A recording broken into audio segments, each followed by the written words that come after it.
Hi, I'm Quentin Schultz, author of the book An Essential Guide to Public Speaking. An Essential Guide to Public Speaking. And I'm running through the different chapters of the book on this YouTube channel, and we're up to chapter 7, Think Biblically. Think Biblically. The subtitle of my book about serving your audience is serving them with faith, skill, and virtue. And it's that faith dimension that I'd like to talk about right now, the faith dimension.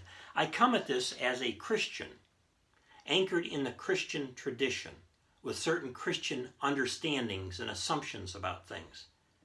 Not necessarily those shared by every other Christian, but that's who I am.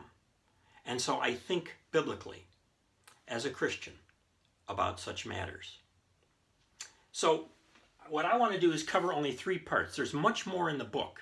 I hope you'll get the book, particularly if you're a Christian and you're thinking about how to serve audiences Christianly, so to speak, or biblically.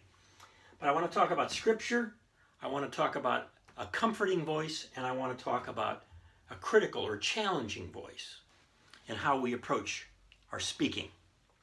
I'm speaking again in terms of servant speaking, to be a servant, to love our audience as our neighbor. That's the overall biblical framework that I bring to public speaking, to love the audience as a neighbor. First, about Scripture. So I assume as a Christian that Scripture is important. The Bible is important. I want to know what Scripture says about topics. I want to know wisdom from the Bible. There's a whole history, hundreds of years, thousands of years when we get into the Old Testament, so to speak. The Hebrew Scriptures are just as important to me as the later New Testament ones for Christians in particular. But the idea that Scripture is important doesn't settle all the issues about how we speak or what we say, because Scripture can be used in different ways by different people. And I want to talk about one problem that I see a lot of with Christians who use Scripture in speeches. And that is, they go to the Scripture and they pull something out of context, a verse or a couple of verses, and they use that to make a point. It's called proof texting. Proof texting is if you can prove a point based on a bit of Scripture without understanding the context, the bigger context. To use even a small part of Scripture without knowing the context is a problem. So we want to stay away from that. And as Christians, with our public speaking, to be fair with our audiences and to serve them well, we want to make sure that we understand what Scripture says about something before we offer it in our speeches. No proof texting. Okay, now these 2 things are very interesting: comforting and critiquing, or criticizing, challenging.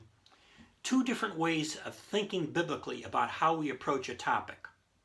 One way is to say, our tribe, our group, the Christians that are part of our lives, our churches, our denominations, Christians in general that we know, let's say, have it right.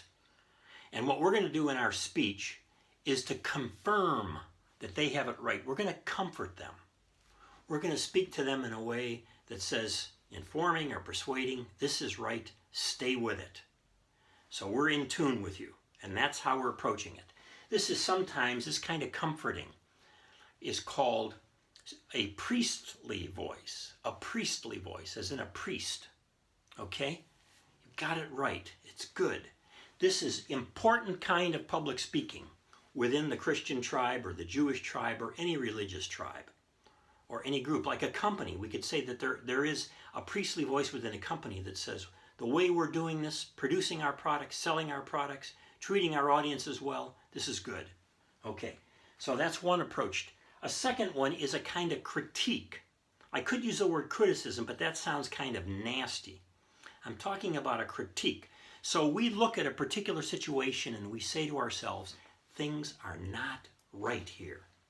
Something's wrong. People have the wrong information, or they've been persuaded to think the wrong things, to do the wrong things. Their actions are wrong. So in thinking biblically and applying my biblical understanding here with this group in this situation, I'm going to be critical. I'm going to say we don't have it right, and we have to beware. This is sometimes called a prophetic voice. A prophetic. It doesn't mean prophetic like predicting what's going to happen. Though we might, in fact, say, if you keep along this way, you're going to get into trouble. This is not where you want to be going in life. This is not where you want to be going as a company. This is not where you want to be going as a family. Look out. This is a bad future if you continue that way. That's a kind of prophetic voice that's not prediction per se.